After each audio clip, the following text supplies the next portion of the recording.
we have a new and pending explosive episode. We unveil the curtain of deceit that has long shrouded the Bahamas judiciary and delve into the controversial journey of an influential figure, Honorable Justice Mrs. Indra Charles. From the Bahamas Supreme Court to the Bahamas Court of Appeal, you won't believe what we've discovered.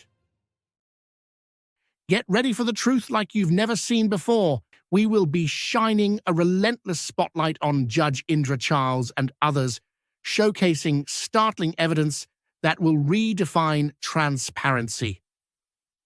We will show all the evidence to prove it, and will be calling for her to be removed from office as a judge of the Court of Appeal. Be the first to know, be the first to see. Don't just hear about it afterward. Be a part of the moment that changes everything. This is one episode you can't afford to miss. This is the complete version of the highly anticipated video, which includes all relevant evidence. It is crucial that you watch it in its entirety to understand the current state of affairs within our Bahamian courts.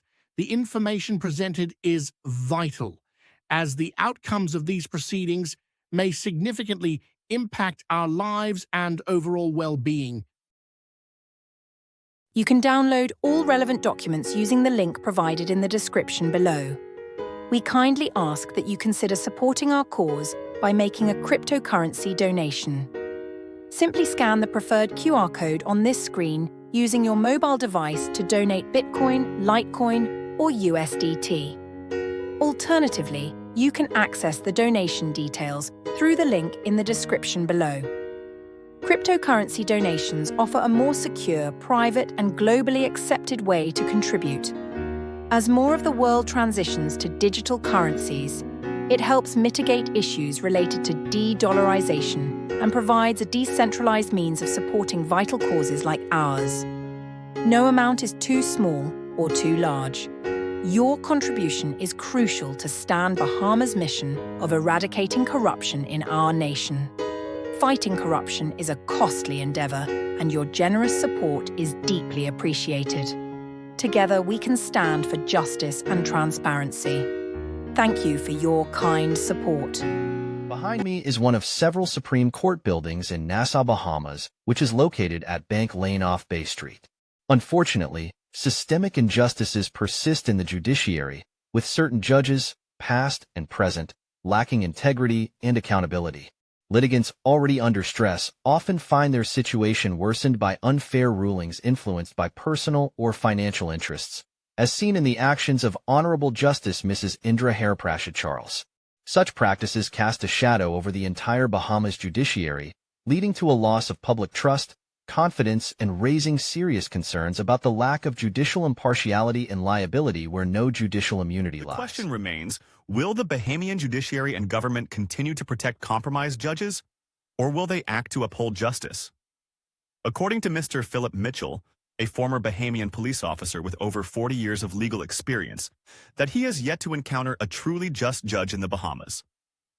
He points out that unjust rulings have long-lasting, devastating, life-changing impact and consequences on individuals and their families, and that the appellate process often fails to correct these injustices, leaving behind dangerous or harmful precedents in place for others to misuse and abuse. Stand Bahamas is committed to holding the Bahamas government accountable until justice is served.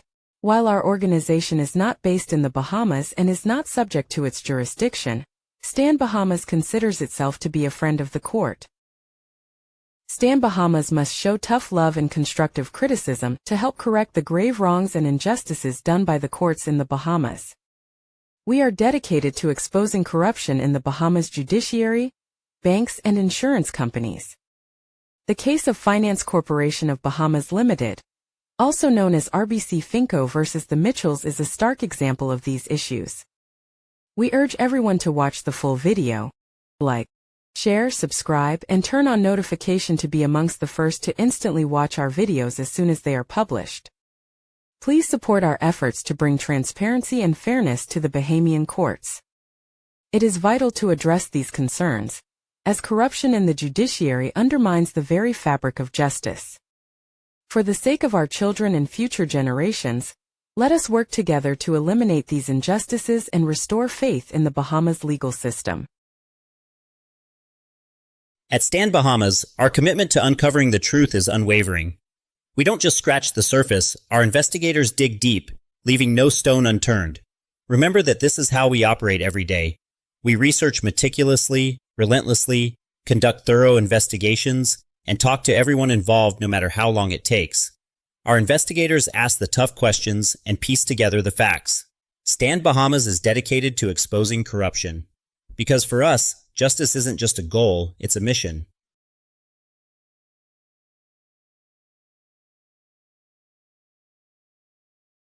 Honorable Justice Mrs. Indra Charles had a total of 4 appointments as a judge in the Bahamas Supreme Court and Court of Appeal. It is notable that whenever there are concerns involving Mrs. Charles, including her appointment to the Court of Appeal, her first name has mysteriously changed from Indra to Indira. Let's first check out her appointments. Before we get into the evidence to prove the 10 counts of judicial misconduct and more, in light of the Indira versus Indra name discrepancy, Stand Bahamas have about 3 observations, question and/or concerns. 1. Publicly sworn in as Indira, but legally known as Indra. Who is really behind the bench? Is it Indira or Indra? Who is the real Justice Charles? And who was actually appointed to the Bahamas Court of Appeal? Was it Indira or Indra? 2. When the name is uncertain, can the justice delivered be valid or trusted? Is it not time to challenge the appointment? 3. If a judge's name can change, what else are we not seeing? The legitimacy of every decision made under this mysterious name can be questioned. Here are 10 allegations against the current Court of Appeal Justice. Honorable Mrs. Indra Charles, with the evidence included, please watch to the end, as it is a matter of public interest and concern. In this preface, listed are 10 allegations against the current Court of Appeal Justice, Honorable Mrs. Indra Charles, with the evidence included concerning 17 counts of conflicts of interest and failure to disclose, lack of qualification, identity theft, false date of birth, plagiarism, statutes of limitations ignored, fatal irregularities and nullities ignored, usurping the authority of the upper court and perverting the course of natural justice, the misuse of court injunctions to conceal her misconduct, crimes and abuse of power. We must always remember that what we do in the dark will always come to light, as it is only a matter of time.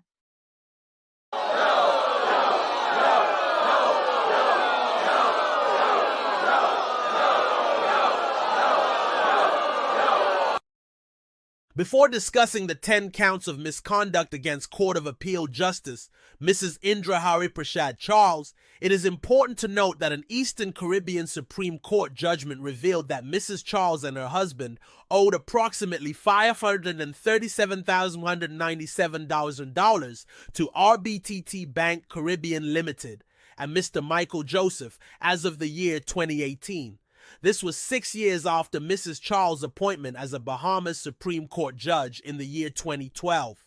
Publicly available information confirms that RBTT was acquired by Royal Bank of Canada in 2008, forming one of the largest banking networks in the Caribbean, with RBC Royal Bank Bahamas Limited integrated into this extensive regional operation.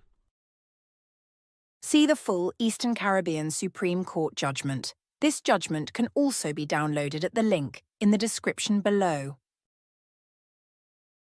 This is the Eastern Caribbean Supreme Court judgment concerning Mr. Michael Joseph versus Mrs. Indra Charles, her husband, and RBTT Bank Caribbean Limited.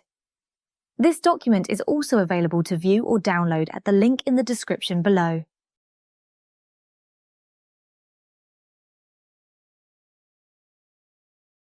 Below is the timeline of the Michael Joseph versus the Charleses case, which took approximately 11 years to be finalized from December 2007 to August 2018. This is the Stand Bahamas calculations pursuant to the Eastern Caribbean Supreme Court judgment involving Mrs. Indra Charles.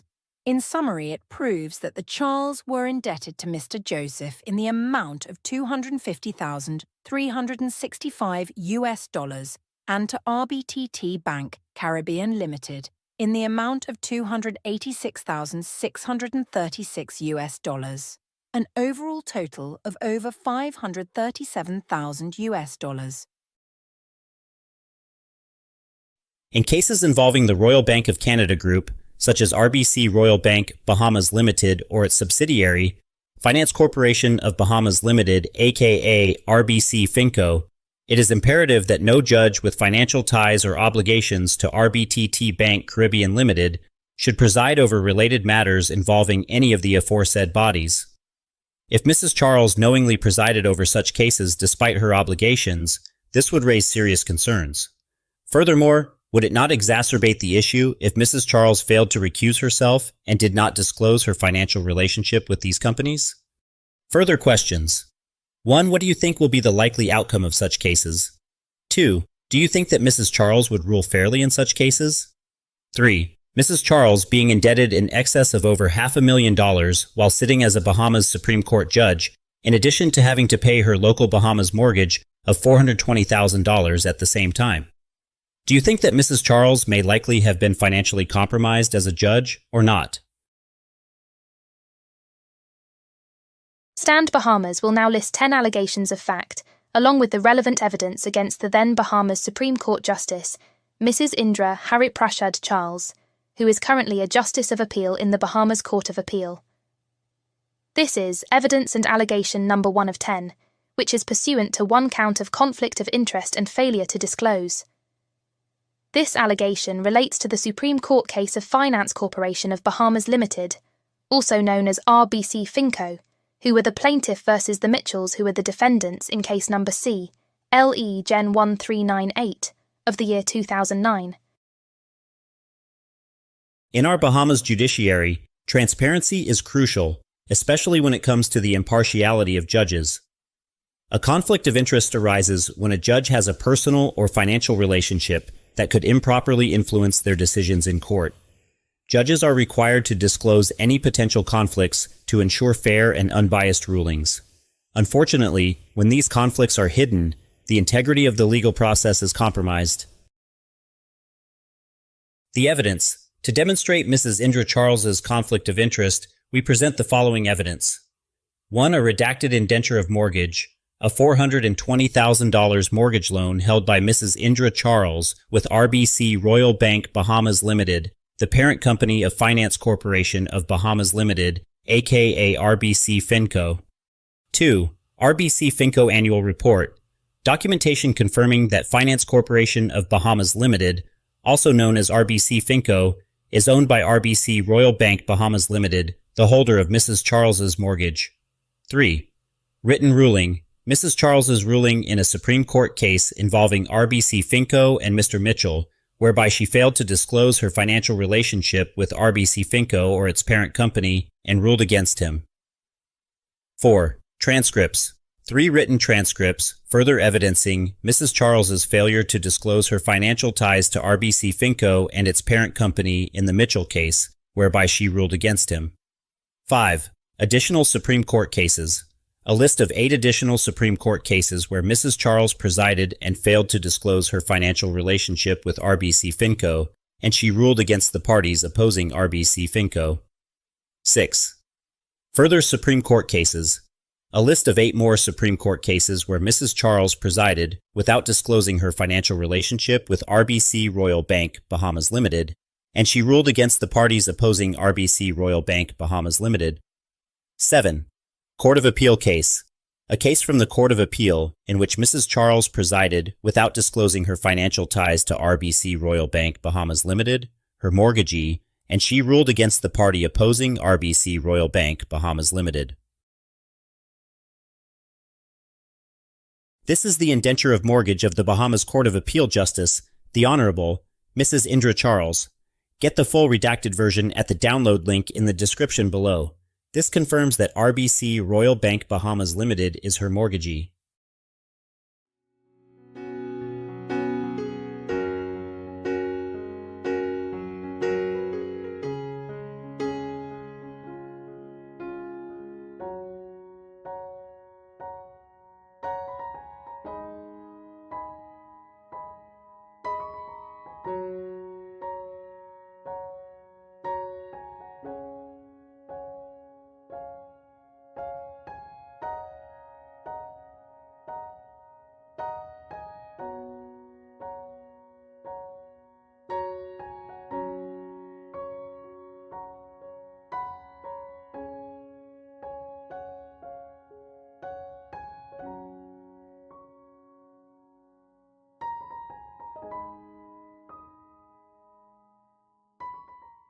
Now see the proof that RBC Royal Bank Bahamas Limited owns Finance Corporation of Bahamas Limited, aka RBC Finco, and that they bear the same identity, share the same employees and workplaces. This is the RBC Finco 2022 Annual Report, which proves that at all material times, RBC Royal Bank Bahamas Limited owned Finance Corporation of Bahamas Limited, aka RBC Finco, as still holds ownership to date.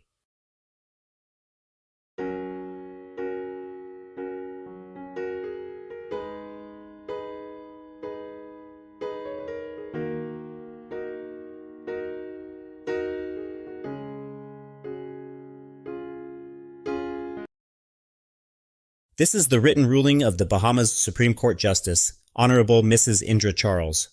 Get the full version at the download link in the description below. From reading the full ruling, it would confirm that Mrs. Charles failed to disclose to Mr. Mitchell her financial relationship with Finance Corporation of Bahamas Limited, aka RBC Finco, or its parent company, RBC Royal Bank Bahamas Limited, her mortgagee.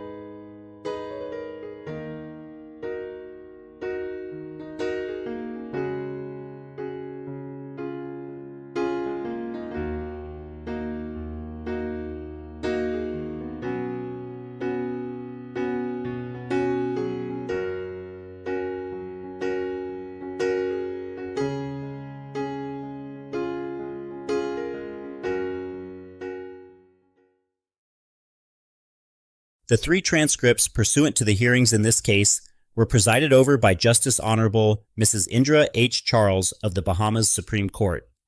Get the full versions at the download link in the description below. From reading the transcripts, it is safe to conclude that Mrs. Charles failed to disclose to Mr. Philip Mitchell her financial relationship with Finance Corporation of Bahamas Limited, or its parent company RBC Royal Bank Bahamas Limited, her mortgagee.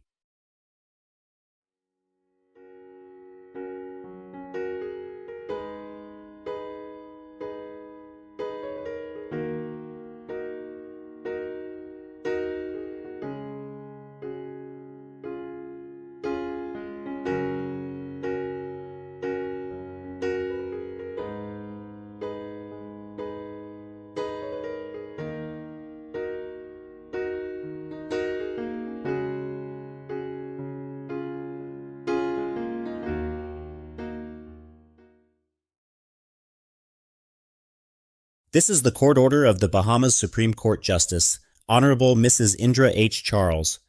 Mrs. Charles failed to disclose to Mr. Mitchell her financial relationship with Finance Corporation of Bahamas Limited, aka RBC Finco, or its parent company RBC Royal Bank Bahamas Limited, her mortgagee.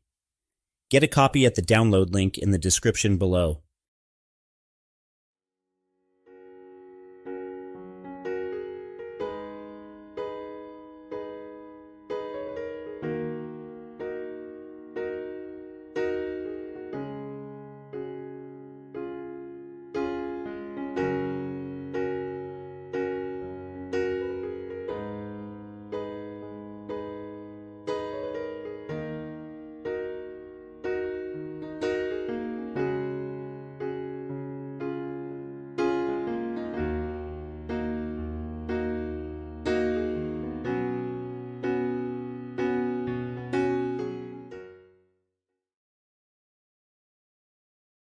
This is evidence and allegation number 1 of 10 continued, which is pursuant to 7 additional counts of conflicts of interest and failure to disclose.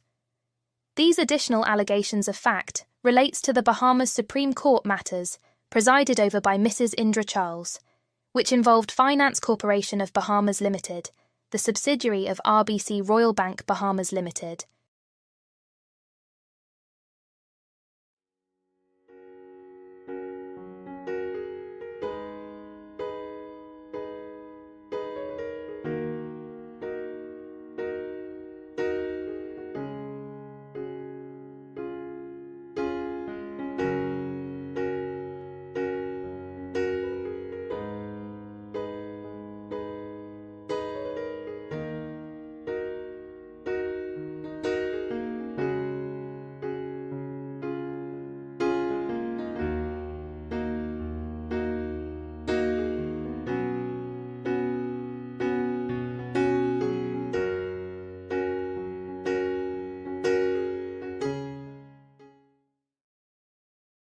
This is evidence and allegation number 2 of 10, which is pursuant to 8 additional counts of conflicts of interest and failure to disclose. These additional allegations of fact relates to the Bahamas Supreme Court matters presided over by Mrs. Indra Charles, which involved RBC Royal Bank Bahamas Limited, the parent company of Finance Corporation of Bahamas Limited.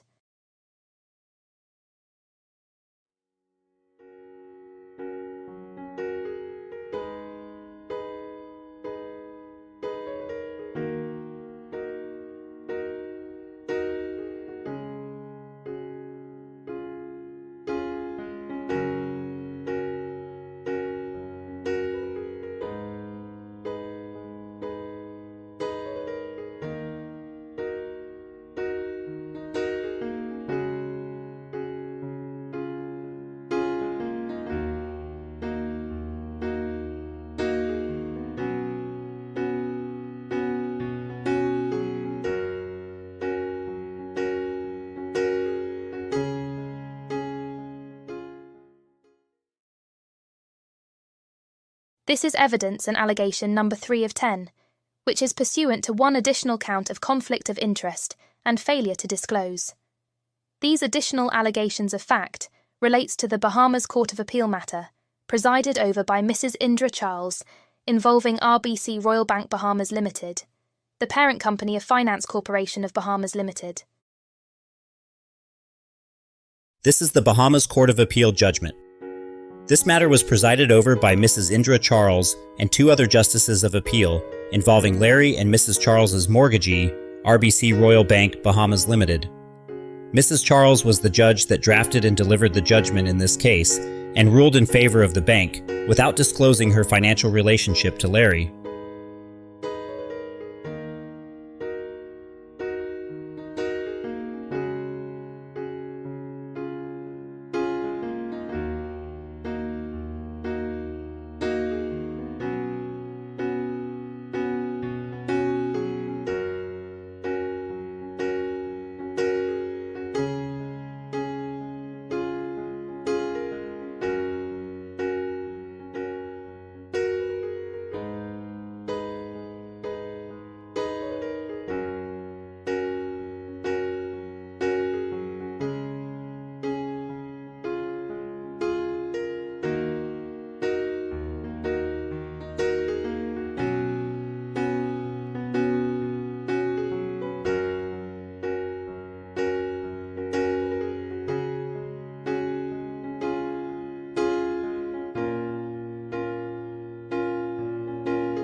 It's no surprise that since Stan Bahamas notified Mrs. Indra Charles, RBC Finco, and Higgs & Johnson, nearly all cases presided over by Mrs. Charles, except the Mitchell's case, have been removed from the Bahamas Judiciary's website.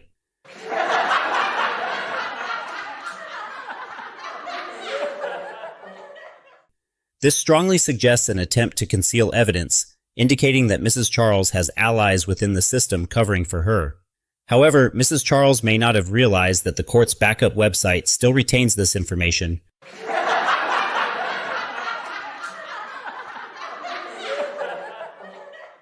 Though it's likely to be removed soon as well. This is why Stan Bahamas meticulously researches, secures, and gathers evidence beforehand. By the time we notify the accused, it's already too late. The evidence is safely in our hands. The obvious impact in this case is that all 16 cases in the Supreme Court, along with 1 in the Court of Appeal, and overall of 17 conflict of interest cases in total, all presided over by Justice Honorable Mrs. Indra H. Charles, must be overturned and/or reheard due to Mrs. Charles' undisclosed financial relationship with Finance Corporation of Bahamas Limited, also known as RBC Finco, and RBC Royal Bank Bahamas Limited. The evidence presented clearly demonstrated habitual and troubling patterns of conflict of interest perpetrated by the Honorable Justice Mrs. Indra Charles. Mrs. Charles, at all material times, had a $420,000 mortgage loan with RBC Royal Bank Bahamas Limited, the parent company of RBC Finco. Mrs. Charles also failed to disclose this conflict of interest in multiple cases which she presided over. Such undisclosed financial relationships call into question the fairness of the rulings she made, not just in the case of Finance Corporation of Bahamas Limited versus the Mitchells, but also in the 16 other cases which she presided over. This lack of transparency undermines and erodes the public trust and confidence in the Bahamas legal system and raises serious concerns about judicial integrity. It is now up to the proper authorities to take action, ensuring that these injustices are properly and swiftly addressed, and that the principles of fairness and impartiality are upheld in our Bahamas courts. The question remains, will justice be served, or will these issues be swept under the rug and ignored? We will be watching closely. You can download all relevant documents using the link provided in the description below. We kindly ask that you consider supporting our cause by making a cryptocurrency donation. Simply scan the preferred QR code on this screen using your mobile device to donate Bitcoin, Litecoin, or USDT. Alternatively, you can access the donation details through the link in the description below. Cryptocurrency donations offer a more secure, private, and globally accepted way to contribute. As more of the world transitions to digital currencies, it helps mitigate issues related to de-dollarization and provides a decentralized means of supporting vital causes like ours. No amount is too small or too large. Your contribution is crucial to Stand Bahamas' mission of eradicating corruption in our nation. Fighting corruption is a costly endeavor, and your generous support is deeply appreciated. Together, we can stand for justice and transparency. Thank you for your kind support. This is evidence and allegation number 4 of 10. This alleges that Mrs. Indra Charles was never qualified to have been appointed a judge of the Bahamas Supreme Court. This is courts.bs. It is the primary official website of the Bahamas Judiciary. The domain names courts.gov.bs and bahamasjudiciary.com are redirects which leads to the same primary website courts.bs. All these domain names belong to the Bahamas Judiciary.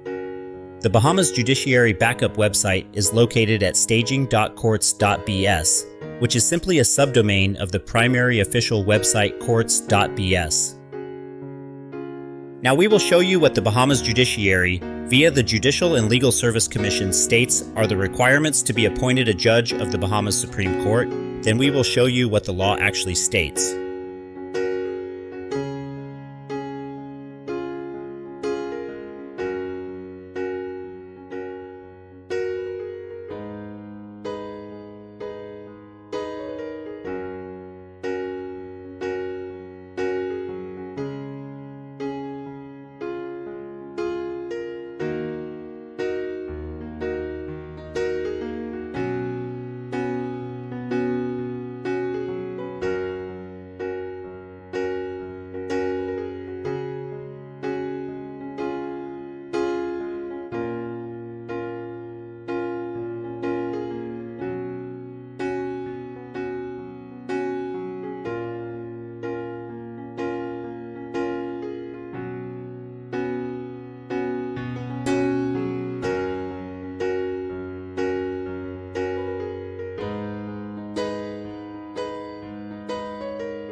This is the relevant parts of the Bahamas Constitution, which is the supreme law of the land.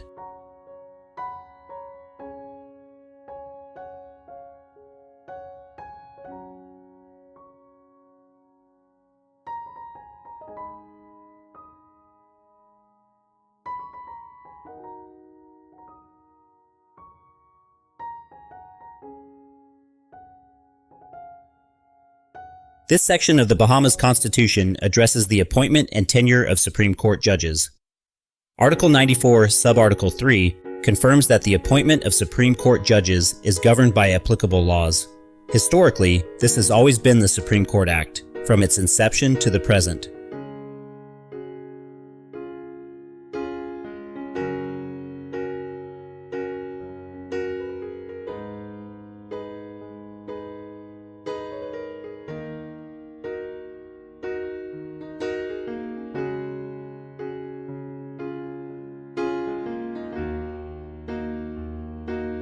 This demonstrates that under Article 96, Subarticle 1, the maximum age for a Supreme Court judge is 65, extendable to 67 with proper tenure approval. However, Stand Bahamas has reason to believe that Mrs. Charles exceeded the qualifying age limit.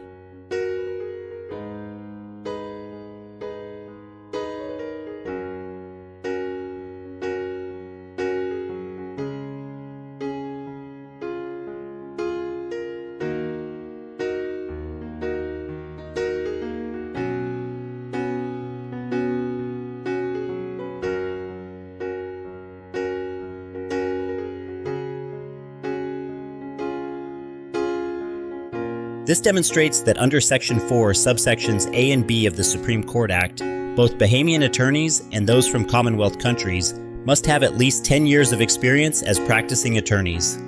No preferential treatment was given to waive this requirement for attorneys from Commonwealth countries.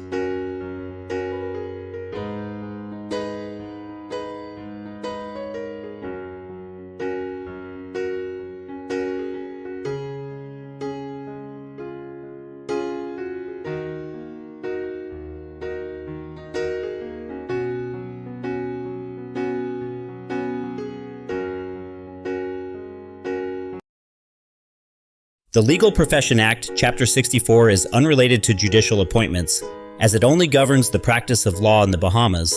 However, it was included for the sake of completeness. The Legal Profession Act does not address the qualifications or appointment of Bahamian or Commonwealth attorneys as Supreme Court judges. The Judicial and Legal Service Commission unlawfully and dishonestly altered the requirement of at least 10 years of experience as a practicing attorney to mislead the public, despite lacking the authority to appoint unqualified individuals as a judge to the Bahamas Supreme Court. Such actions will obviously cause more harm than good.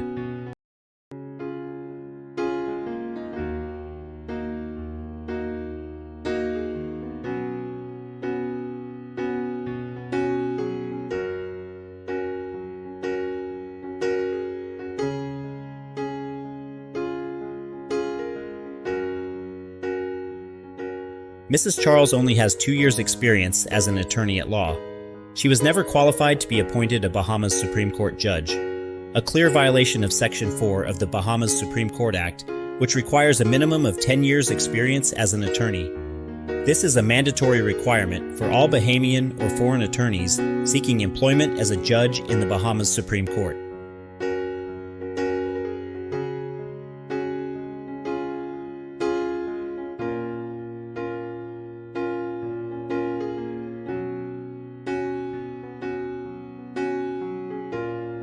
This is a Supreme Court Judicial Experience Comparison Sheet created by Stand Bahamas. It visually illustrates our findings that Justice Indra Charles did not meet the qualifications required for her appointment as a Justice of the Bahamas Supreme Court.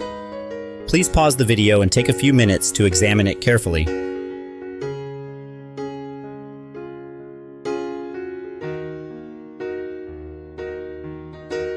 The obvious impact in this case is that at least 200 cases in the Supreme Court and other cases prior to the year AD 2020, along with at least one or more cases in the Court of Appeal, which were all presided over by Justice Honorable Mrs. Indra H. Charles, must be overturned due to her lack of qualification.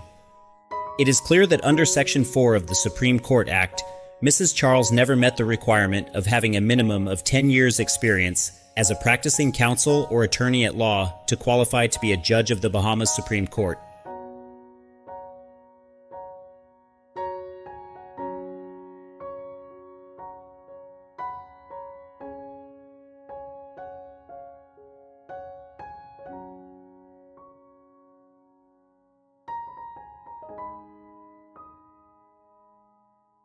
This is a list of 200-plus cases presided over by Mrs. Indra Charles that must all be overturned due to her lack of 10 years of mandatory experience as a practicing attorney.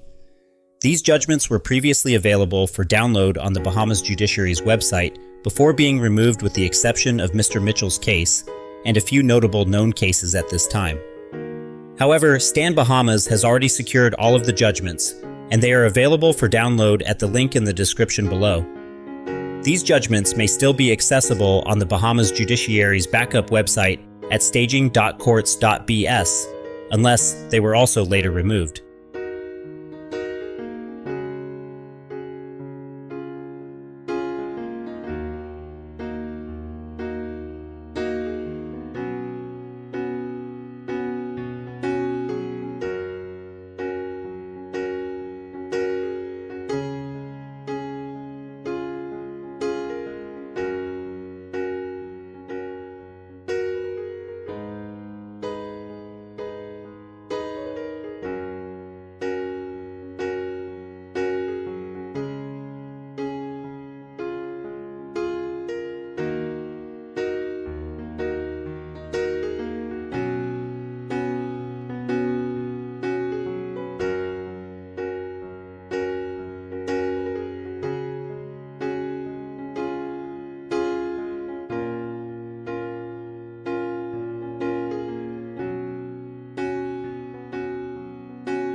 This is evidence and allegation number 5 of 10.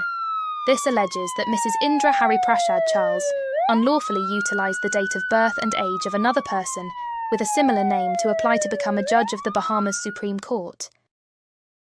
This document is the Intellius background name search results. The search was conducted on June 8, 2021, based on the name Indra Charles.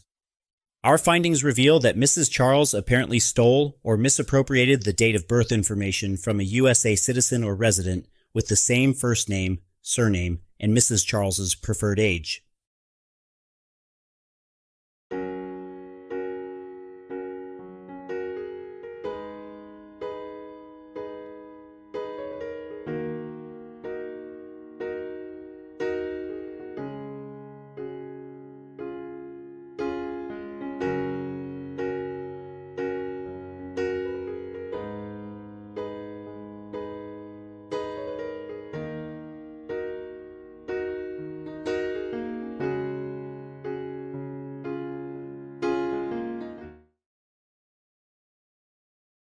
This document is the official Bahamas Gazette number 8, dated 25th of February 2021, which contains the alleged misappropriated or stolen date of birth of Ms. Indra A. Charles, a U.S. citizen or resident and registered nurse that resides in New York.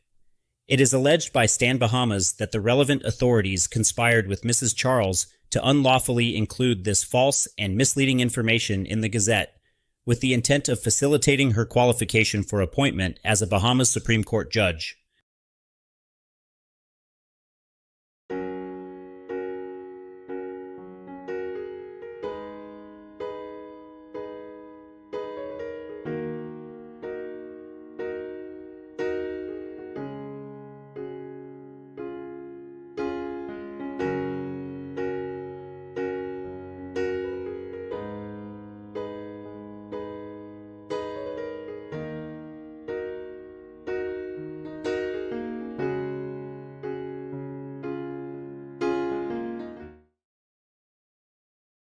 This document is the age and date of birth comparison sheet created by Stan Bahamas.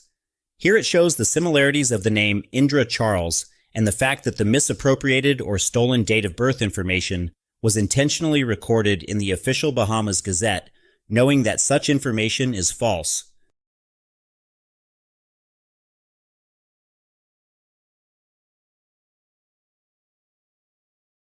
Stan Bahamas requests that the proper authorities ask Mrs. Charles to state her date of birth and age, and to produce a valid government photo ID and birth certificate to prove it.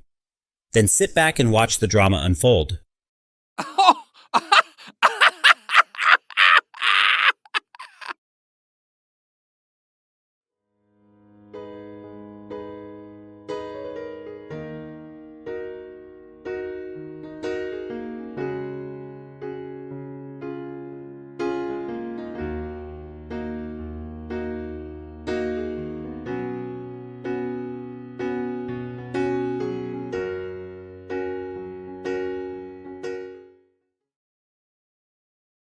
This is evidence and allegation number 6 of 10. This alleges that in the Mitchell's Supreme Court matter, that Mrs. Indra Charles did plagiarise the work, ideas or intellectual property of another person, without giving proper credit or attribution, and presented such information as her own, in her written ruling. This is the written ruling of Mrs. Indra Charles in the RBC Finco versus the Mitchells case. Please note the 19th February 2021 date at the top and bottom of this ruling.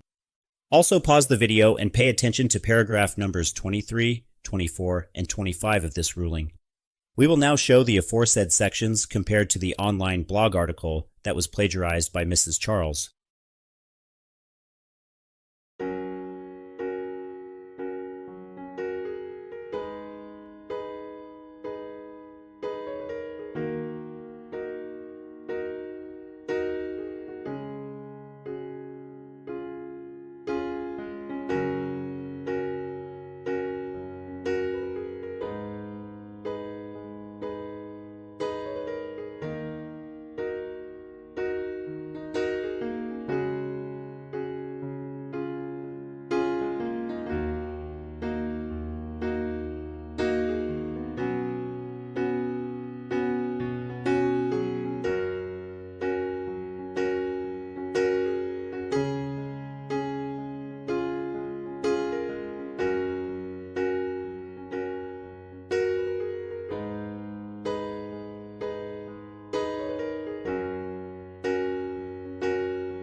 Let's visit the website where Mrs. Indra Charles plagiarized portions of the online blog article and added it into her written ruling. Please notice the January 31st, 2020 publishing date of such article, which predated the February 19th, 2021 written ruling of Mrs. Indra Charles. This is the website that belongs to Lauder's Solicitors, a UK-based law firm. Honorable Mrs. Indra Charles plagiarized portions of this short blog article and added it into her written ruling in the RBC Finco and Mitchell's case. Pay attention to the content of the article and compare it to paragraph numbers 2, 23, 24, and 25 of her written ruling.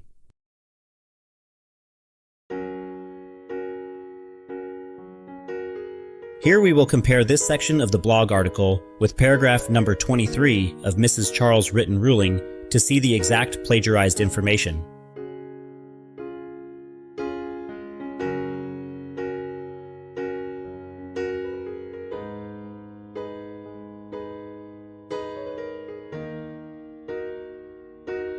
Here we are comparing this blog article to paragraph number 24 of Mrs. Charles' written ruling.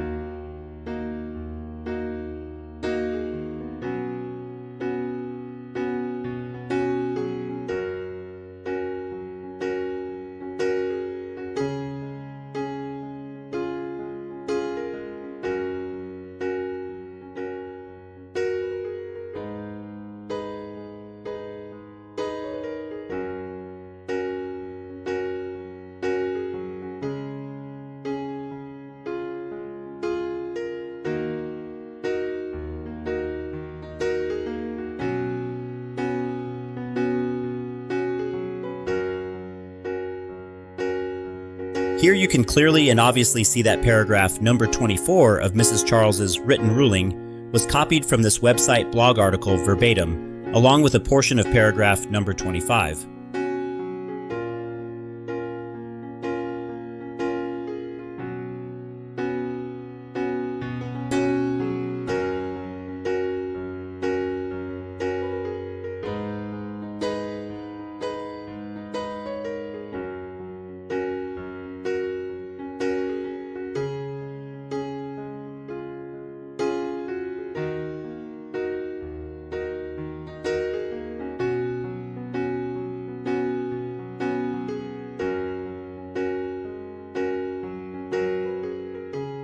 Here you can clearly see that Mrs. Charles relied upon the case stated in this blog article, which is not binding authority, and is intended for informational and entertainment purposes only, and it was not meant to constitute legal advice. In other words, neither should it have been included in a Bahamas Supreme Court written ruling.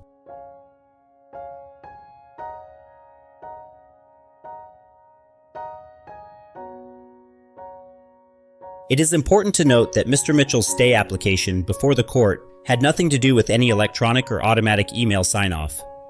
The issue was the bank's attorney, Higgs & Johnson, fatal failure to personally sign the request for the writ of possession as required by Bahamian law. This omission rendered the issuance of the writ of possession from the Supreme Court unlawful.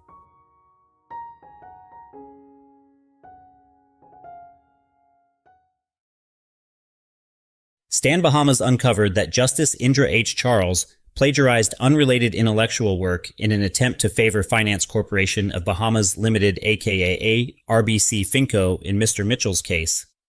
The plagiarized material, centered on electronic email signatures, had no relevance to the requirement of handwritten signatures for a writ of praecipe under Bahamian law.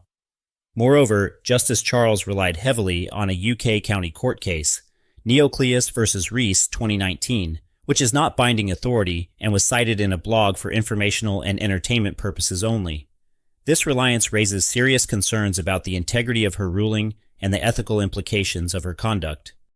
Mr. Mitchell plans to file a formal complaint with the Judicial and Legal Service Commission. This is evidence and allegation number 7 of 10. This alleges that Justice Honourable Mrs. Indra Charles's written ruling in Finance Corporation of Bahamas Limited versus the Mitchells ignored the statute of limitations laws, and Mrs. Charles facilitated the unlawful and forceful eviction of the Mitchell family from their sole marital dwelling home, notwithstanding that such eviction took place 10 months after the statutory limitation period for the bank to recover principal and interest payments had expired, violating the then applicable rules of the Supreme Court Civil Procedure, Rules 2020, the Limitations Act, and Section 23 subsection 3 of the Homeowners Protection Act, 2017. Stan Bahamas alleges that these actions resemble organised criminal behaviour. Mr. Philip Mitchell, a former police officer and current businessman, asserts that abusing or utilising the court's mechanisms to steal his $890,000 home is a crime for which judicial immunity does not apply. Stan Bahamas and our team are committed to holding RBC Finco, Mrs. Charles and others accountable, because no one is above the law. This is the order of the then Bahamas Supreme Court Justice Milton Evans, filed on April 14, 2014. Justice Evans was the initial judge in this case, and this order marks the date the judgment was rendered and became enforceable, starting the limitation period. Key points are highlighted in red for your careful review.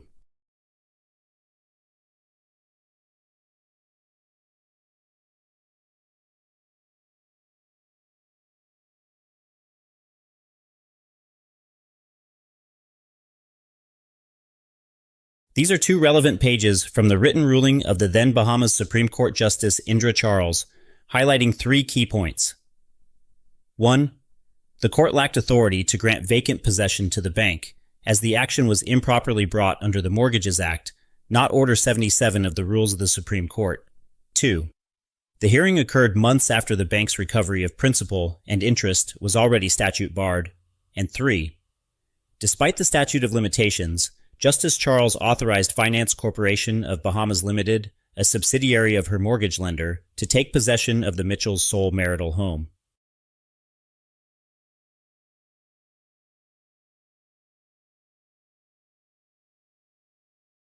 This is a days calculator from timeanddate.com showing that 6 years, 10 months, and 5 days had passed between Justice Milton Evans' judgment on April 15, 2014, and Justice Indra Charles' ruling on February 19, 2021. By this point, the bank was already 10 months and 5 days beyond the statutory limitation period, barring it from taking possession of the Mitchells' sole marital home. See evidence that 6 years had passed between Justice Milton Evans' judgment and the filing of the bank's writ of possession. As a result, permission was required under Order 46, Rule 2, 1 of the 1978 Rules of the Supreme Court, but the bank never obtained this permission. This is page 1 of 3 of the order from Bahamas Supreme Court Justice Milton Evans, showing that judgment was pronounced and became enforceable on April 15, 2014.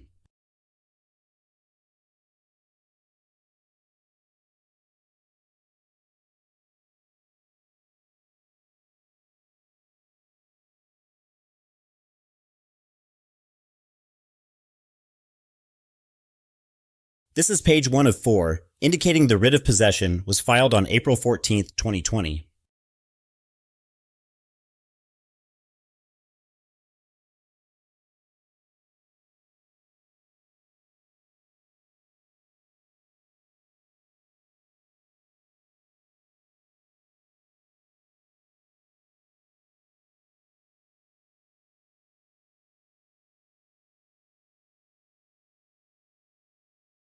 This is a days calculator from timeanddate.com showing that exactly 6 years passed between Justice Milton Evans' judgment on April 15, 2014, and the bank's filing of its writ of possession, contrary to Mrs. Charles's claim in her written ruling that it was just a day shy of 6 years.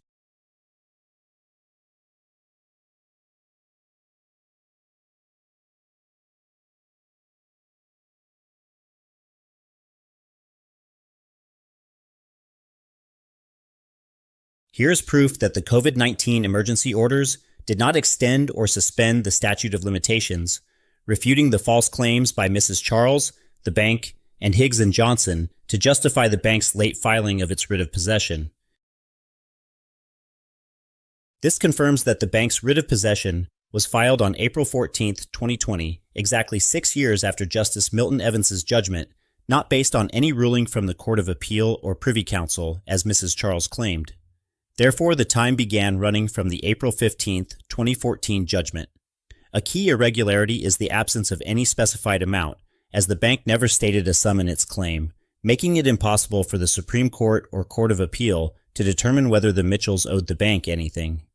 Consequently, the courts resorted to demanding payment of undisclosed sums under a non-existent and unsigned mortgage, which amounts to $0.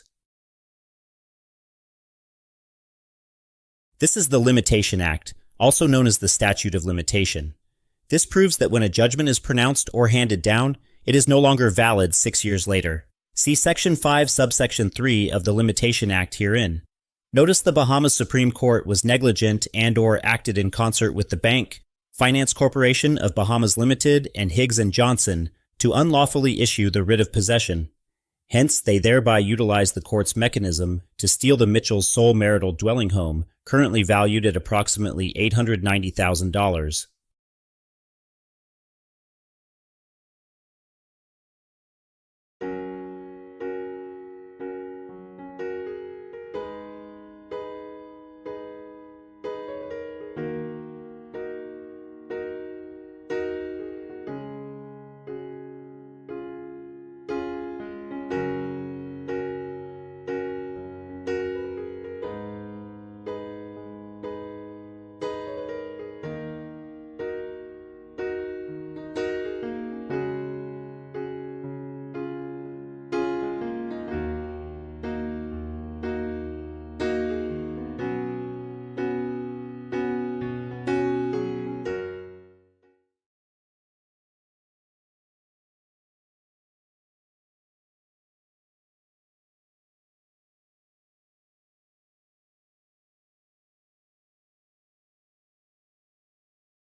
This is the Supreme Court COVID-19 Rules 2020.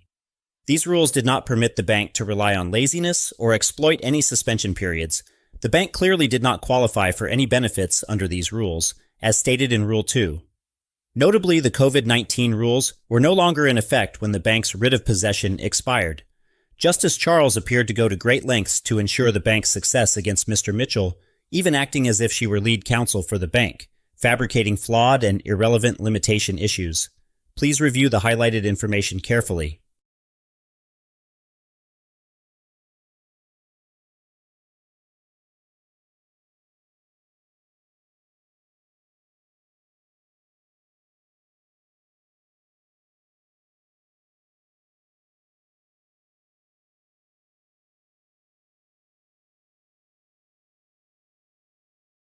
See the Bank Finance Corporation of Bahamas Limited claim via its originating summons. Let's take a closer look at the bank's so-called claim against the Mitchells, which they brought via originating summons filed September 14, 2009, in retaliation to Mitchell's $1.3 million Supreme Court action against the bank. What you'll find is not just a case with no reasonable cause of action, it's a case with no claim whatsoever. The bank simply sought orders and declarations from the court without presenting any actual claim or cause of action. It's as if they showed up to court asking for a gift, not justice. Instead of the Supreme Court or the Court of Appeal telling the bank to go back and amend its action to include at least one legitimate claim, the courts apparently turned a blind eye and let the bank's absurd action drag on for nearly 12 years. It's as if they were too afraid to tell the emperor he's walking around stark naked. This case should have been thrown out in minutes, yet somehow the courts handed over the Mitchells' home to the bank on the basis of this nonsense. The pleading is so laughably bad, it doesn't even include basic information. The bank's pleading via its originating summons is remarkably deficient, as it fails to provide even the most basic and critical information or elements required to form a reasonable cause of action or claim, such as 1. The date the loan agreement was made. 2.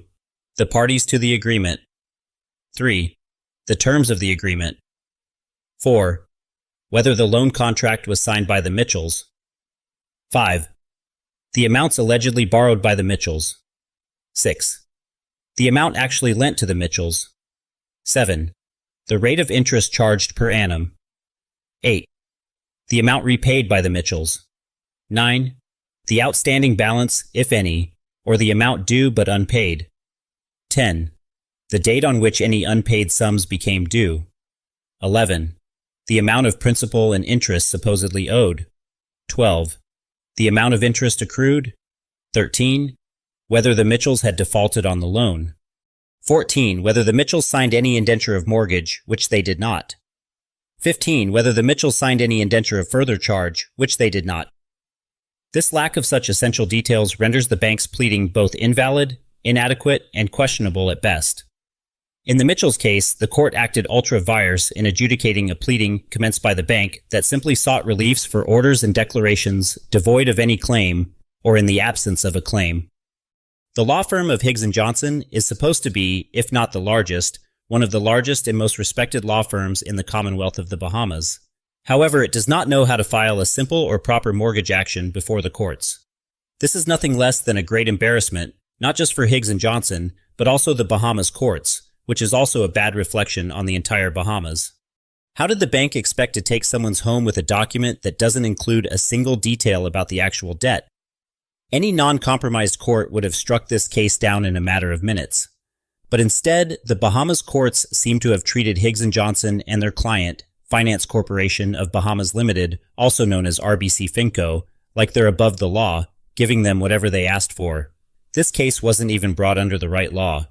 They filed it under the Mortgages Act, Chapter 156 of the revised laws, instead of Order 77 of the then rules of the Supreme Court. What a joke. Let's face it, either these judges are in desperate need of training, or they're so corrupt, dishonest, and/or incompetent that they can't even recognize when a basic action needs to be struck out. Any just uncompromised court would have taken one look at the bank's originating summons and would have struck it out immediately. Yet here we are with a baseless, reckless, retaliatory, bad faith action, which was rewarded by the courts. Even Mr. Mitchell knows that the bank's claim was utter garbage from day one.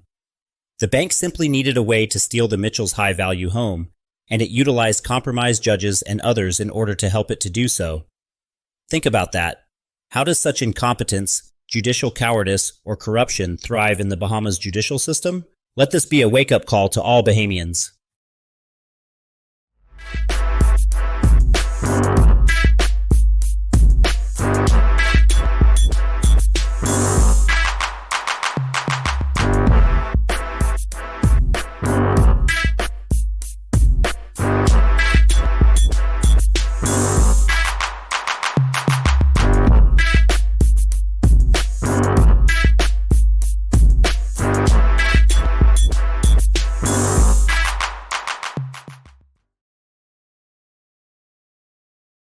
This is the Mitchell's sole marital dwelling home, valued at approximately $890,000, which Finance Corporation of Bahamas Limited, also known as RBC Finco, Higgs and Johnson, Mrs. Indra Charles, and others, being concerned together, did steal from the Mitchells in violation of the Penal Code Chapter 84.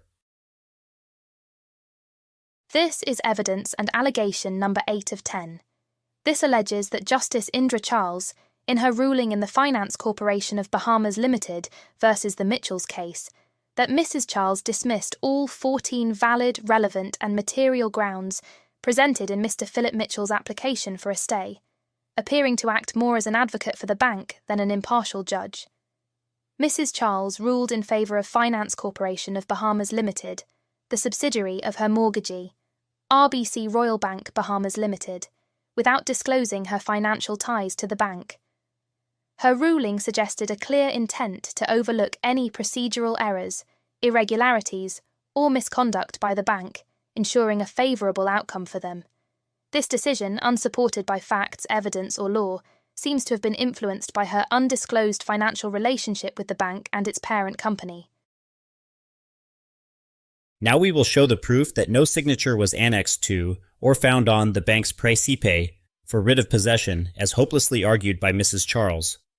The Preface is a request to the court for the issuance of a writ of possession.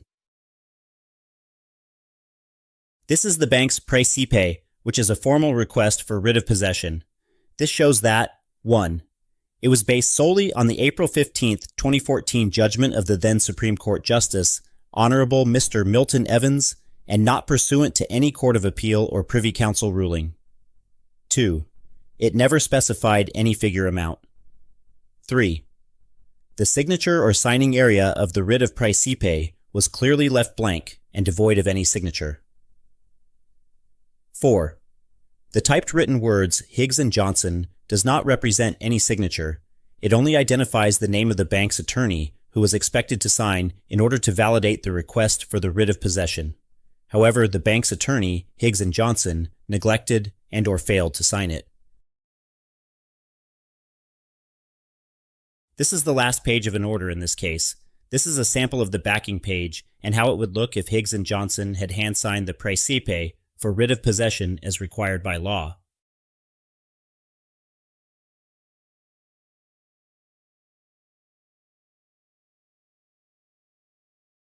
This is also the last page of an order pursuant to the $8 million case, which the Mitchells commenced against Finance Corporation of Bahamas Limited and others. This is another sample of the backing page. It also shows how it would look if Higgs and Johnson had hand-signed the Preface for writ of possession, as required by law.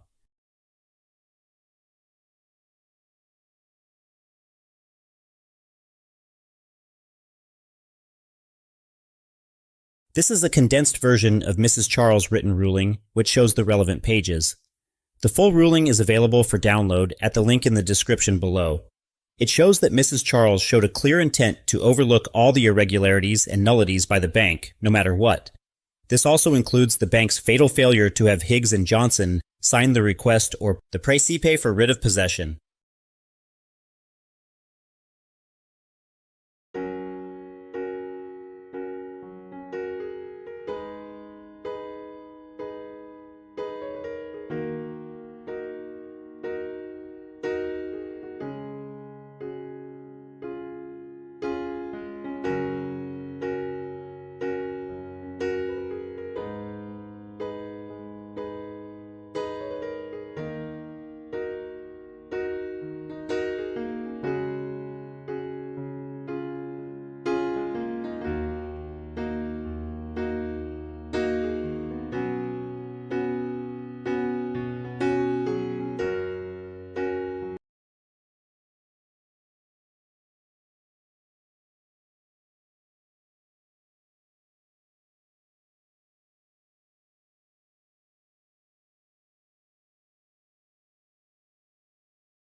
This is evidence and allegation number 9 of 10.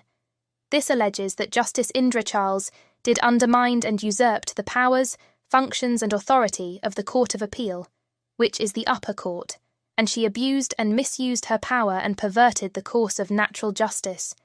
In February 2021, while the Mitchells' stay application and leave to appeal to the Judicial Committee of the Privy Council were still pending before the Court of Appeal, Justice Indra Charles, while sitting in the Supreme Court, overstepped her authority by wrongfully and unlawfully addressing the stay application, which was under the jurisdiction of the Court of Appeal. Mrs. Charles ruled in favour of Finance Corporation of Bahamas Limited, the subsidiary of her mortgagee, effectively undermining the Mitchells' pending Court of Appeal proceedings. This action not only violated the principles of fairness and natural justice, but also constituted a conflict of interest, as Justice Charles failed to disclose her financial relationship with the bank and its parent company.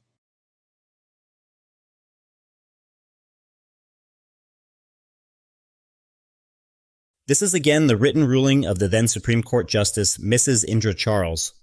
It evidences that Mrs. Charles was fully aware that the Mitchells' stay application to the Judicial Committee of the Privy Council was pending a hearing and determination before the Bahamas Court of Appeal. However, Mrs. Charles couldn't care less.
In the Finance Corporation of Bahamas Limited and Mr. Mitchell's stay application case, Justice Indra Charles acknowledged that the Mitchells' case remained active before the Court of Appeal, but proceeded to interfere in the manner she did, despite lacking authority to do so.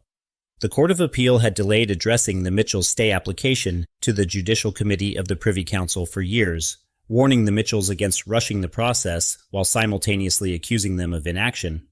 Meanwhile, the bank's attorneys and Justice Charles blamed the Mitchells for delays, ignoring that the bank's claims were already statute barred. The Mitchells were forced to bypass the Court of Appeal and obtain permission directly from the Judicial Committee of the Privy Council. To date, the Court of Appeal has yet to rule on the stay application. Stand Bahamas believes this was part of a coordinated effort involving the bank, Justice Charles, the Court of Appeal, and a Judicial Committee of the Privy Council staff member. Further evidence to be revealed in upcoming videos. This is the Mitchells' Court of Appeal application by way of a notice of motion for leave to appeal to the Judicial Committee of the Privy Council for a stay and more. This application was intentionally stalled by the Court of Appeal for 6 years, from the year 2018 to date. Once the content of this notice of motion is known, you will see why the Court of Appeal was afraid to advance the Mitchells' application for many years. The full notice of motion can also be viewed or downloaded at the link in the description below.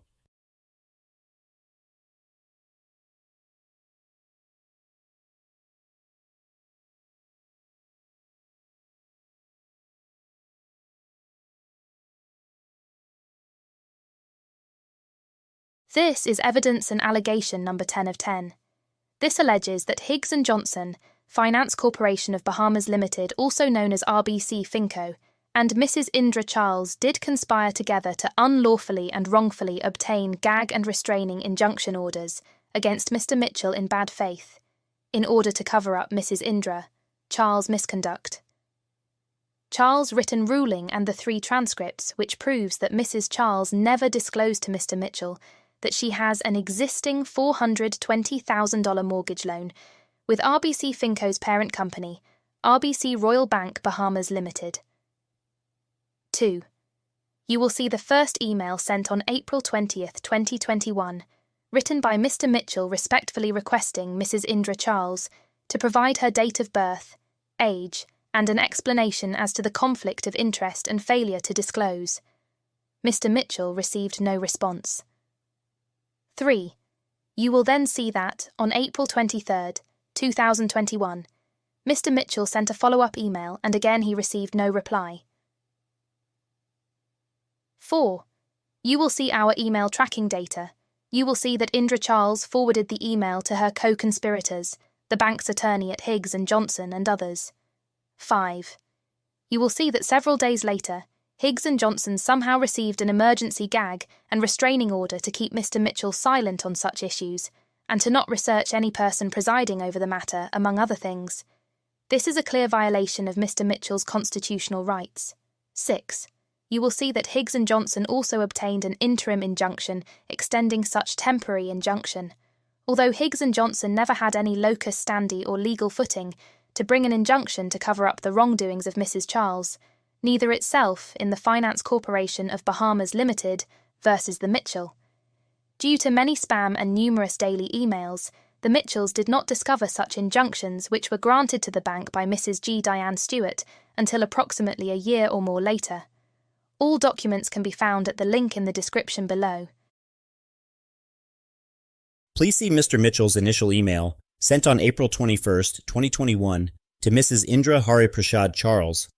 The email included an attached letter formally requesting her date of birth, age, and an explanation regarding a potential conflict of interest due to her undisclosed financial relationship with Finance Corporation of Bahamas Limited, also known as RBC Finco and/or its parent company, RBC Royal Bank, Bahamas Limited.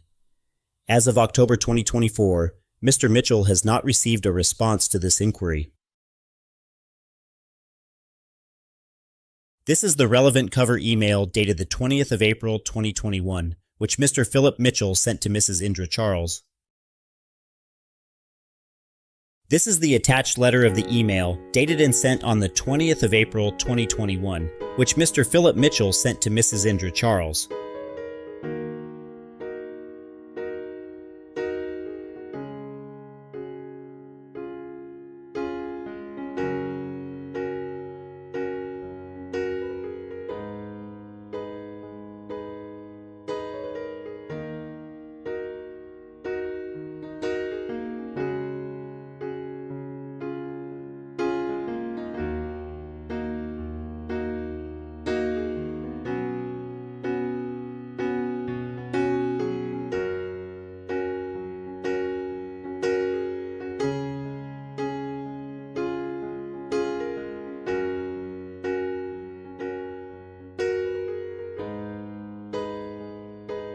Please see Mr. Mitchell's follow-up reminder email, sent on April 23, 2021, to Mrs. Indra Charles. The email included an attached letter formally requesting her date of birth, age, and an explanation regarding a potential conflict of interest due to her undisclosed financial relationship with Finance Corporation of Bahamas Limited and/or its parent company, RBC Royal Bank, Bahamas Limited. As of October 2024, Mr. Mitchell has not received a response to this inquiry. This is the relevant follow-up cover email dated the 23rd of April 2021, which Mr. Philip Mitchell sent to Mrs. Indra Charles. This is the attached letter of the email dated and sent on the 23rd of April 2021, which Mr. Philip Mitchell sent to Mrs. Indra Charles.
Now see our advanced certified email tracking data based on the email Mr. Mitchell sent to Honorable Justice Mrs. Indra H. Charles.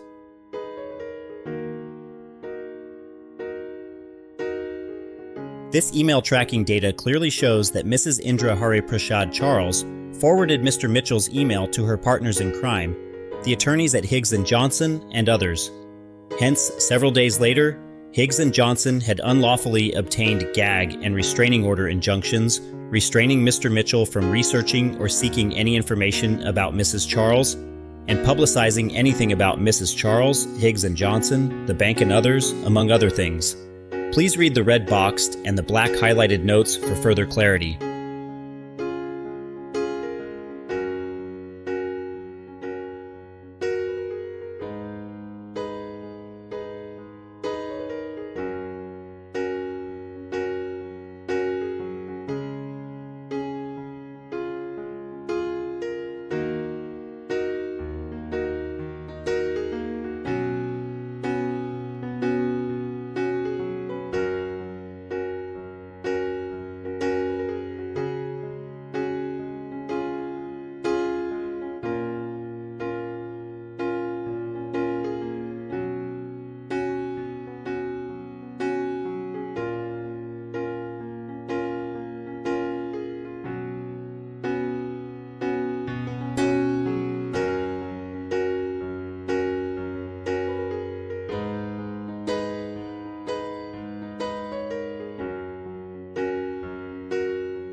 About a week after Mr. Philip Mitchell respectfully requested proof of Justice Indra Charles' date of birth, age, and about her financial ties to the bank, she forwarded his email to her co-conspirators at Higgs & Johnson, triggering a series of bad faith injunctions.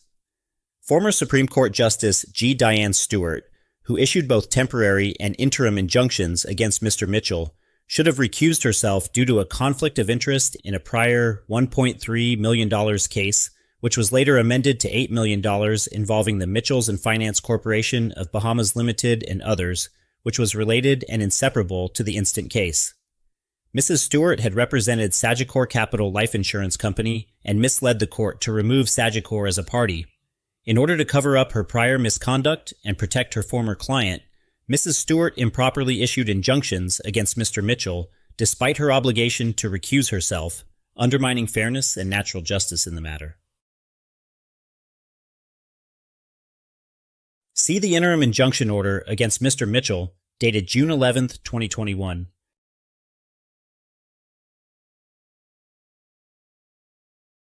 This is the first bad faith injunction, a decoy gag and restraining court order designed to cover up or conceal the true date of birth, age, and financial conflict of interest concerning Mrs. Indra Charles, among other things.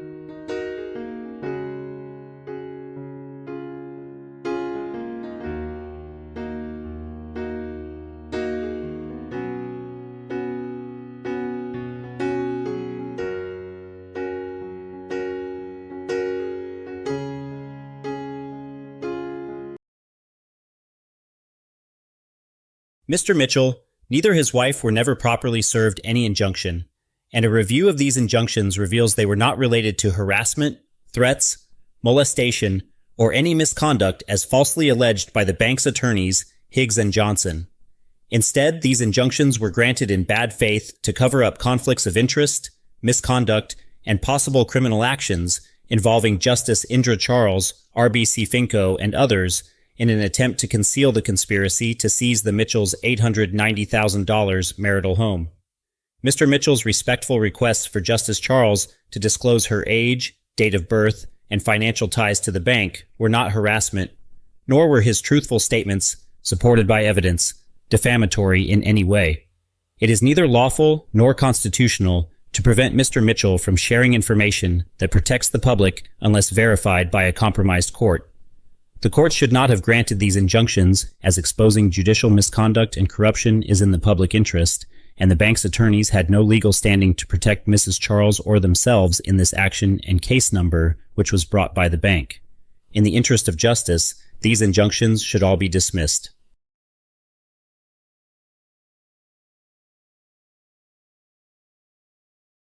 See the interim injunction order against Mr. Mitchell, dated July 8, 2021.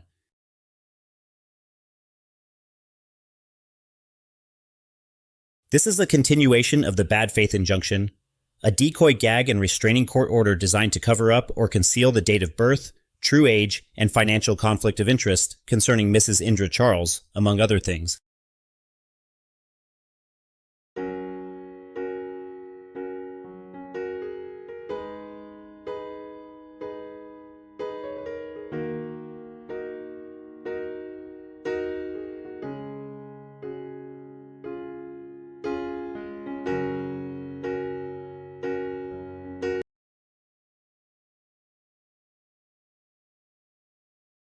See the interim injunction order against Mr. Mitchell, dated October 4, 2021.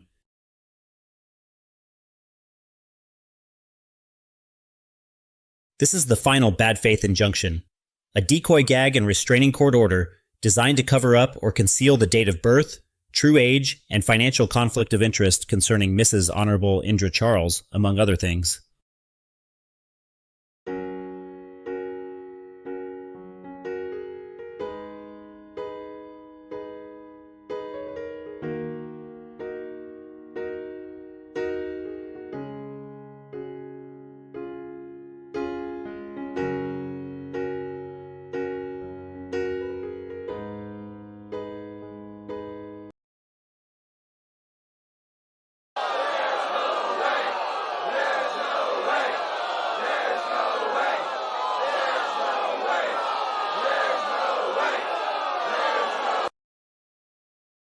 You may ask, how did the bank versus Mr. Mitchell's stay application end up being presided over and determined by Honorable Justice Mrs. Indra Charles in the first place?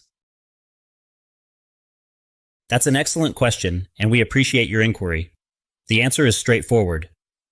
After conducting thorough research and investigation, Stan Bahamas has uncovered a web of apparent corruption and concludes that since the bank and its attorney, Higgs and Johnson, were unable to lawfully or fairly defeat the Mitchells, who represented themselves throughout the proceedings in the Supreme Court, Court of Appeal, and the Judicial Committee of the Privy Council, that the bank and Higgs and Johnson apparently orchestrated a situation where one of their mortgage customers, Mrs. Indra Charles, was selected to preside over Mr. Mitchell's stay application. This move facilitated the swift and unlawful forced vacant possession of the Mitchells' sole marital home, despite the fact that the bank was already statutorily barred from doing so for 10 months and 5 days prior to the time of such Supreme Court hearing. Stan Bahamas discovered that Mr. Philip Mitchell was deliberately targeted by the bank, Higgs and Johnson, and Mrs. Charles. They anticipated that once the defective and unlawfully obtained writ of possession was served on Mr. Mitchell, that he would, as expected, swiftly apply for an urgent stay of execution before the Bahamas Supreme Court to halt the enforcement of the writ and seek its dismissal. This would have maintained the status quo and allowed time for the Court of Appeal to hear and determine his stay application and leave to appeal to the Judicial Committee of the Privy Council, which were already pending before the Bahamas Court of Appeal. Stan Bahamas and Mr. Mitchell confirmed that it was no coincidence that Mrs. Charles was the duty judge during the 1 to 3 weeks period in question. The parties involved calculated and knew that Mrs. Charles would preside over Mr. Mitchell's urgent stay application during such period. This was a calculated effort to influence the outcome of Mr. Mitchell's stay application to the bank's advantage and to Mr. Mitchell's detriment. The hearing before Mrs. Charles was clearly orchestrated to ensure the bank's success. In the view or opinion of Stan Bahamas, Mrs. Indra Charles has earned the distinction of being the most compromised, corrupt, dishonest, oppressive, and hypocritical judge in the entire history of the Bahamas judiciary. Our findings reveal that the Office of the Prime Minister, Cabinet Office, Attorney General's Office, Governor General's Office, and the Judicial and Legal Service Commission were complicit in the fraudulent appointment of Mrs. Indra Charles as a Supreme Court judge, despite her lack of the required 10 years of legal experience, as well as discrepancies in her age and date of birth. This led to Mr. Mitchell and others being defrauded out of their home, valued at approximately $890,000, through the misuse of the court's authority. These actions have severely undermined the integrity of the judiciary and public confidence, necessitating immediate reforms, accountability, and oversight to prevent future misconduct. We hope that this video has shed light on the current state of the Bahamas court system. The people of the Bahamas and the Court of Public Opinion now wait to see how long it will take for the authorities to address these serious injustices and cover-ups. All cases presided over by Mrs. Indra Charles must be overturned or reheard without delay. Those involved, Mrs. Charles, RBC Finco, RBC Royal Bank Bahamas Limited, Higgs & Johnson, the Attorney General, the Governor General, the Judicial and Legal Service Commission, and the Bahamas Bar Association should have acted more responsibly. The question remains, will the authorities continue to protect Mrs. Indra Charles, or will they finally take appropriate action? We are all watching and waiting. In the corridors of justice, the very bedrock of integrity must be upheld by those who sit in judgment of others. When judges themselves engage in actions that undermine the principles of fairness, transparency, and impartiality, it calls into question the legitimacy of the entire legal system they serve. Justice Indra Charles, who has presided over critical cases in the Bahamas and beyond, represents a stark example of such hypocrisy.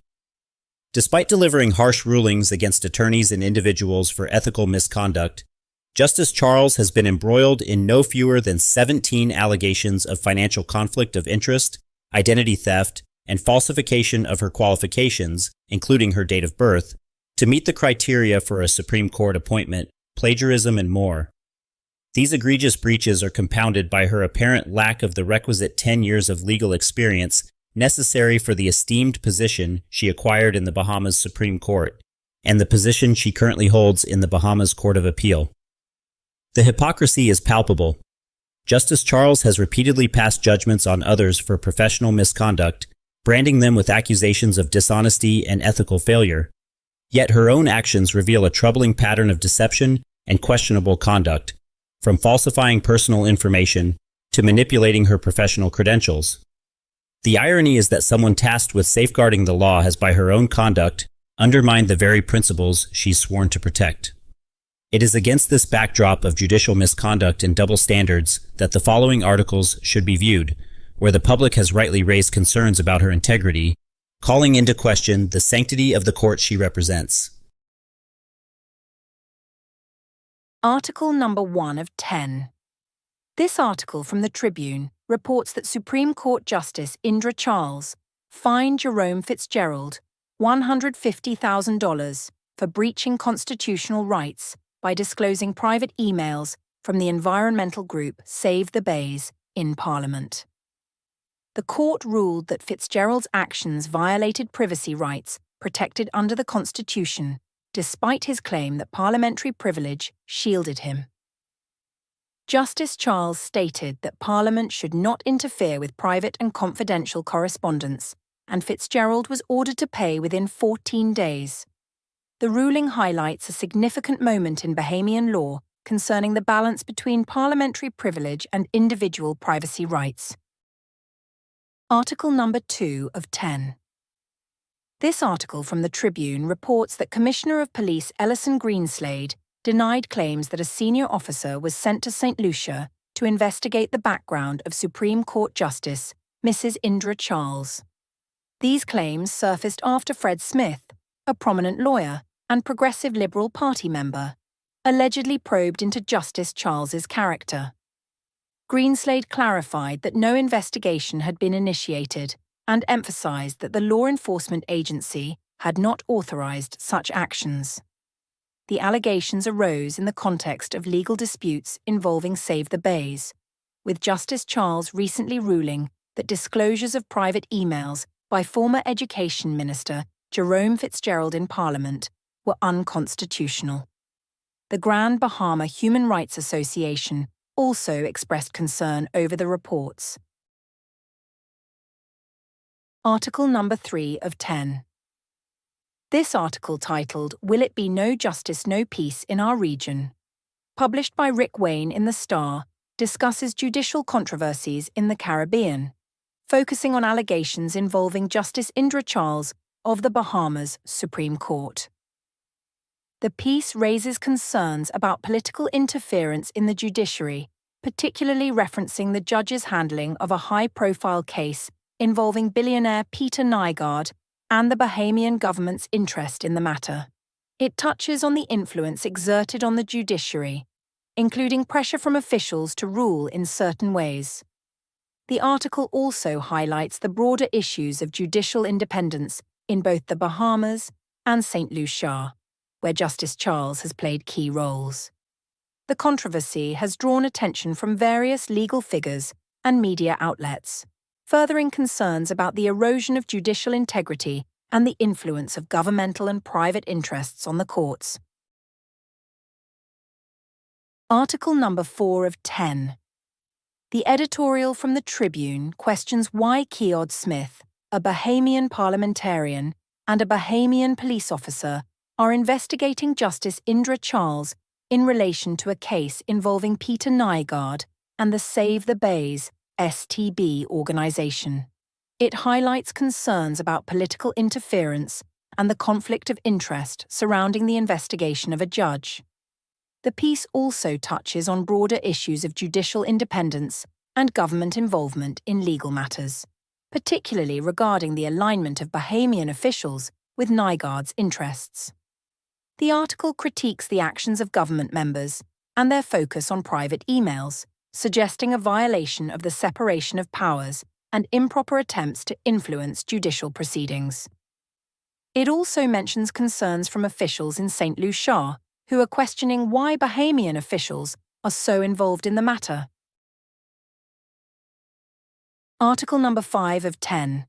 This editorial, titled "What is Happening in Our Courts?", from the Tribune, raises concerns about political interference and transparency within the judiciary of the Bahamas. It discusses ongoing investigations and controversies involving Justice Mrs. Indra Charles, specifically related to her involvement in a high-profile case connected to Peter Nygaard and the Save the Bays environmental group. The article questions the involvement of Bahamian officials, including Keod Smith and a police officer, in probing Justice Charles and their potential motives. It also touches on broader issues of judicial independence and impartiality, suggesting that external pressures from government officials are undermining the legal system.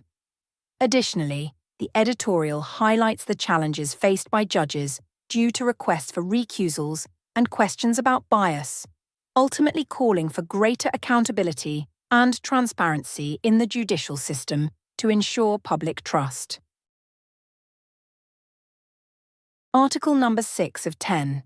This article from the Tribune, titled "Ex-MPs Ought to Intimidate Judge," discusses allegations that former Bahamian Member of Parliament, Keod Smith, attempted to intimidate Supreme Court Justice Indra Charles during legal proceedings involving billionaire Peter Nygaard and the environmental group Save the Bays. Erlyn Williams, a former Nygaard public relations officer, claimed that Smith travelled to St. Lucia to investigate Justice Charles, raising concerns about political interference in judicial matters. Williams also denied involvement in any schemes to intimidate the judge, distancing himself from the Nygaard-Smith affair.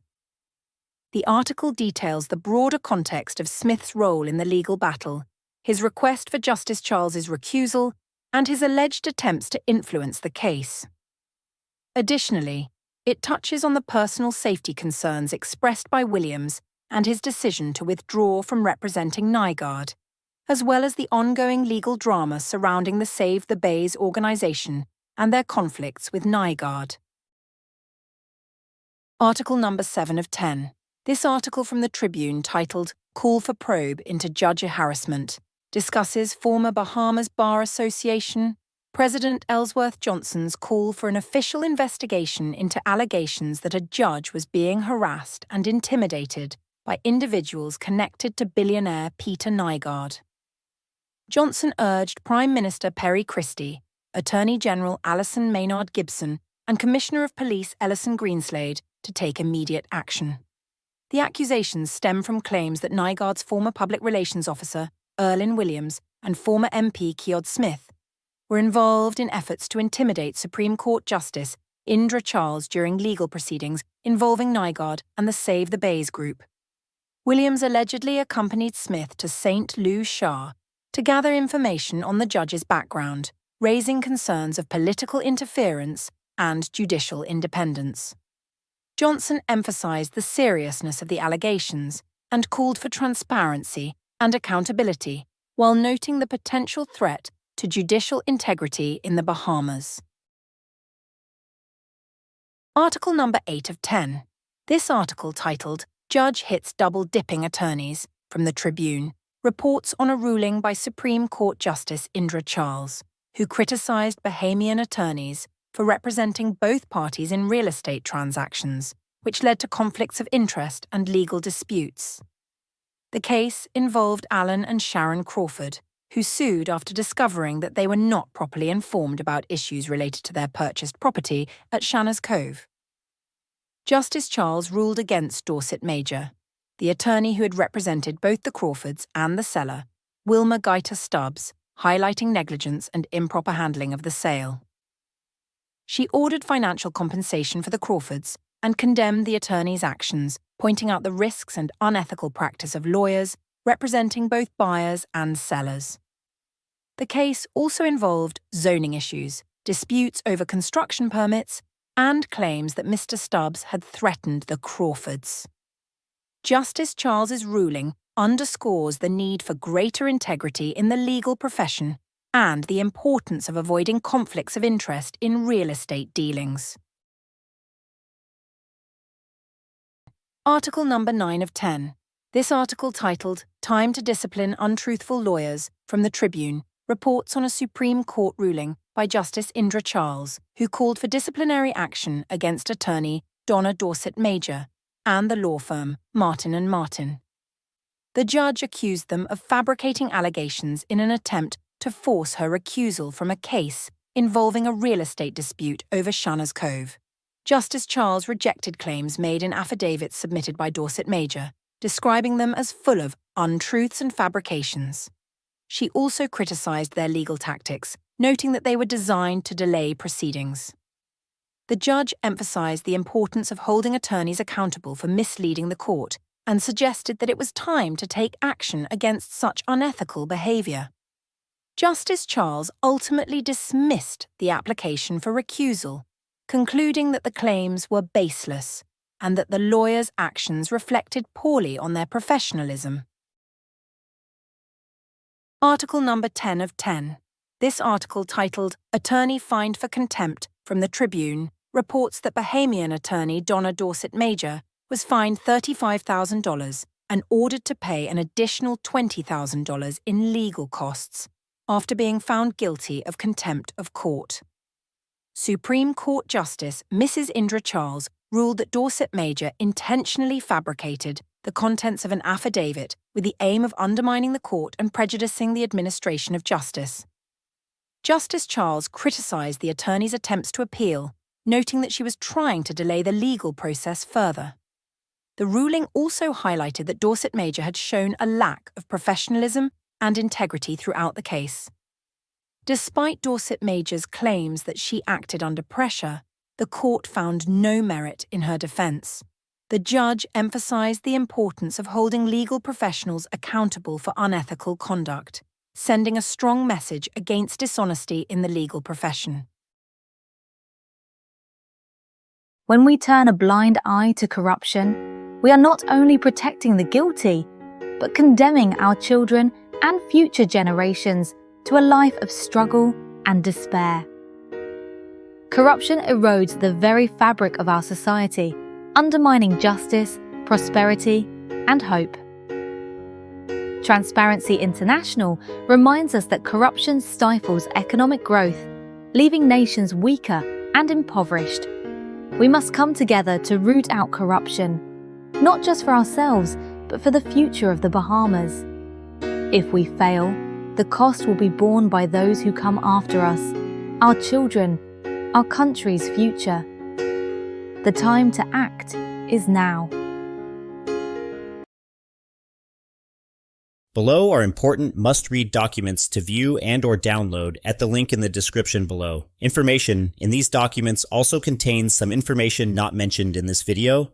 The must-read documents are as follows. 1. Mr. Philip Mitchell's 14-page response to Mrs. Indra Charles' written ruling. 2.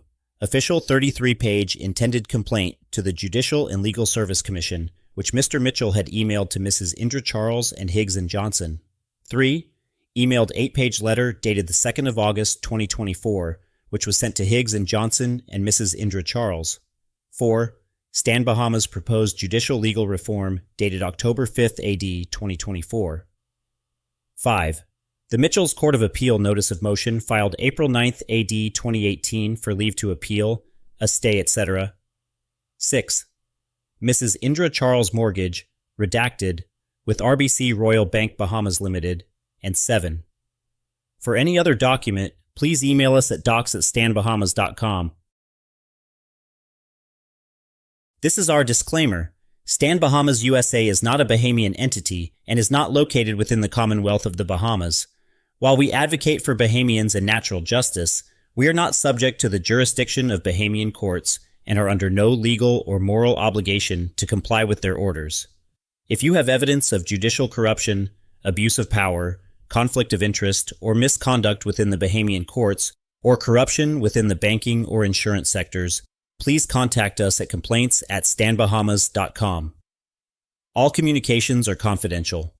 No one should be threatened, intimidated, or retaliated against for exposing the truth. Stand Bahamas has presented its case, supported by clear and compelling evidence, before the highest and most impartial court in the world, the Court of Public Opinion. Now Stand Bahamas awaits the final verdict from this esteemed court.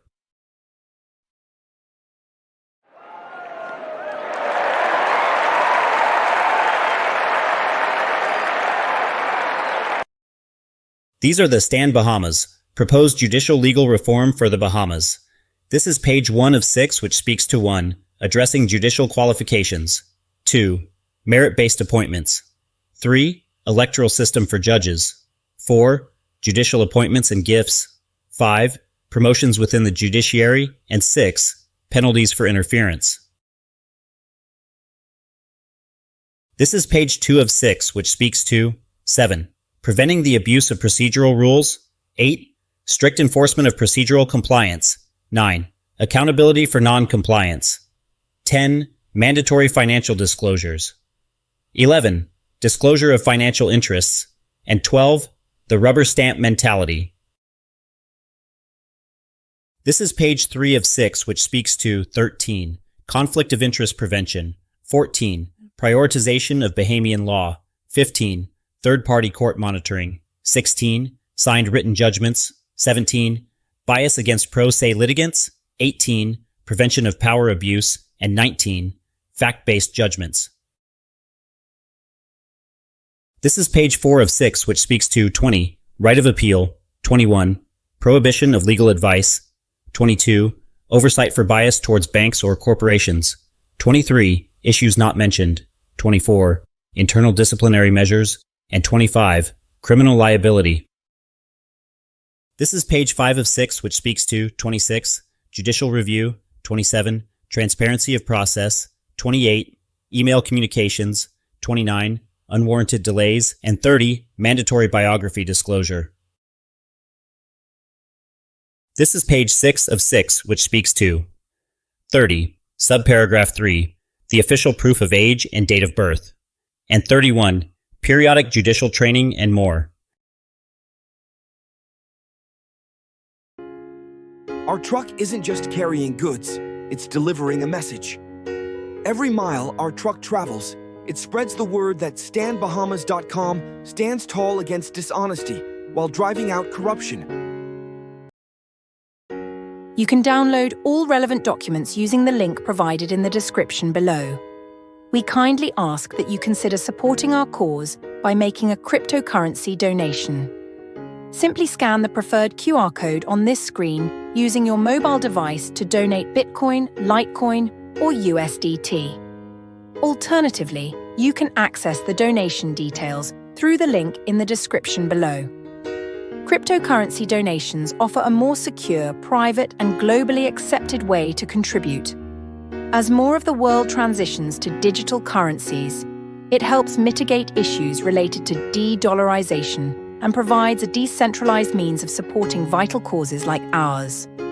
No amount is too small or too large. Your contribution is crucial to Stand Bahamas' mission of eradicating corruption in our nation. Fighting corruption is a costly endeavor, and your generous support is deeply appreciated. Together, we can stand for justice and transparency. Thank you for your kind support. Our team of non-lawyer members are waiting and ready to help you destroy corruption in the Bahamas judiciary, financial and insurance sectors. Send the proof, and if it checks out, we will review and broadcast it. Contact us today. Please enjoy our Stand Bahamas official theme song at the end of this video, and we thank you for watching our video. Want to help make a difference? Please remember to donate, like, share and subscribe to our channel, and select the bell notification icon to be amongst the first to watch our up-and-coming videos, and watch as we continue to expose and defeat corruption in the Bahamas. Please share this video on all your social media accounts. It would be greatly appreciated. This is a Stand Bahamas USA video production. This video has been produced and published by Stand Bahamas USA on instructions from the Most High Yahweh, the true creator of the heavens and earth. Remember, whatever we do in the dark will come to light. It is only a matter of time. The day of recompense is now at hand. Our motto is, all you have to do is stand. Stand for truth. Stand for justice. Stand with us.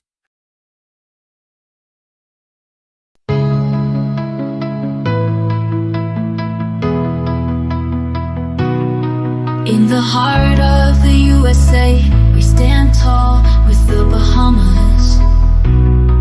With a voice for the voiceless, we answer the call. Beneath the golden skies and the ocean breeze, we rise up together. In unity we believe.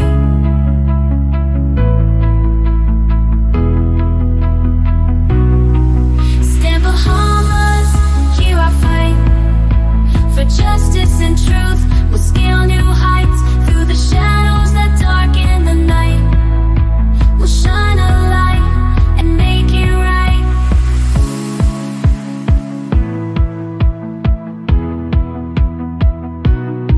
Through the courts and the banks, we won't back down.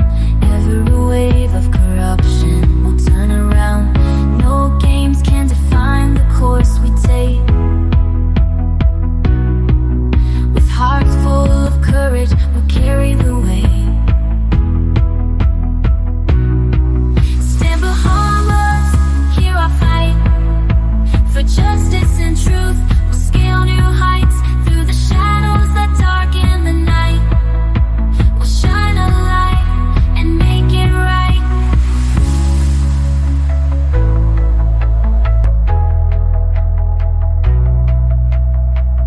Hand in hand, from shore to shore, together we stand, we'll settle the score. No more silence, no more fear. With every heartbeat, our message is clear. Stand Bahamas.